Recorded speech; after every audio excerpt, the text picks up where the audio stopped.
क्या आप जानते हैं कि आगरा के किले के सामने औरंगजेब की लाखों की फौज खड़ी होकर कांप रही थी। वो डर किसी राजा या सुल्तान का नहीं, बल्कि एक किसान की आंखों में जलती प्रतिशोध की आग का था। वो वीर जिसने अपनी कुल्हाड़ी से मुगलों के गुरूर के टुकड़े टुकड़े कर दिए। आज इतिहास के उन पन्नों को खोलेंगे जिन्हें वामपंथी इतिहासकारों ने स्याही डालकर काला कर दिया। कहानी है वीर गोकुल सिंह जाट की। साल 1669 मथुरा की गलियों में सन्नाटा था, क्योंकि औरंगजेब के जल्लाद मंदिरों को तोड़ रहे थे और हमारी माताओं बहनों की चीखें आसमान चीर रही थीं। औरंगजेब के सबसे क्रूर सेनापति अब्दुल नबी ने जब सिहोरा गांव में घुसकर जनेऊ और तिलक का अपमान किया, तब एक शेर दहाड़ा। वो शेर था गोकुल सिंह जाट। उन्होंने हल छोड़कर कुल्हाड़ी उठाई और नारा दिया, अगर धर्म बचाना है तो शस्त्र उठाओ। देखते ही देखते 20,000 किसान योद्धा बन गए। मुगलों ने सोचा था कि ये धोती पहनने वाले किसान क्या लड़ेंगे, लेकिन उन्हें नहीं पता था कि ये किसान नहीं, साक्षात यमराज के दूत हैं। तिलपत के मैदान में वो महासंग्राम हुआ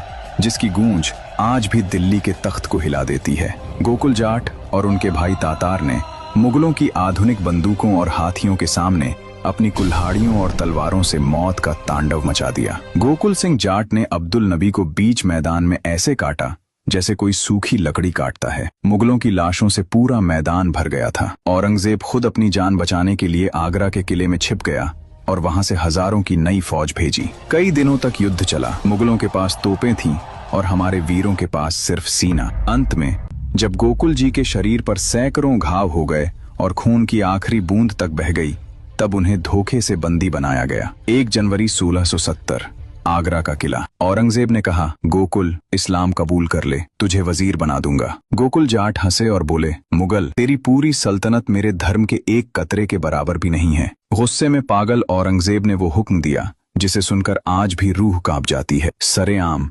हजारों की भीड़ के सामने जल्लादों ने गोकुल जी के शरीर का एक एक अंग कुल्हाड़ी से काटना शुरू किया। पहले एक हाथ, फिर दूसरा हाथ, फिर पैर। उनके शरीर के टुकड़े टुकड़े किए गए, लेकिन उस लोहे के पुरुष की आंखों में न आंसू थे न जुबान पर आह। वो टुकड़े होते हुए भी औरंगजेब की आंखों में आंखें डालकर मुस्कुरा रहे थे। उनका बलिदान इतना बड़ा था कि औरंगजेब को समझ आ गया कि वो गोकुल को मार सकता है, लेकिन उसके अंदर के हिंदू स्वाभिमान को कभी नहीं हरा सकता। आज उसी वीर गोकुल जाट का नाम हमारे इतिहास से गायब है। क्यों? क्योंकि उनका सच मुगलों की कायरता को नंगा करता है। ये पूरा इतिहास इतालवी यात्री निकोलो मनुची की किताब स्टोरिया दो मुगुर और प्रसिद्ध इतिहासकार जदुनाथ सरकार की हिस्ट्री ऑफ औरंगजेब में दर्ज है। रियल इंडियन हिस्ट्री की टीम ने इसे खोजने में रात दिन एक किया है, ताकि आप तक सही और सच्चा इतिहास पहुंच सके। अगर आपके रगों में भी उस वीर का खून दौड़ता है, तो इस वीडियो को इतना शेयर करें कि आगरा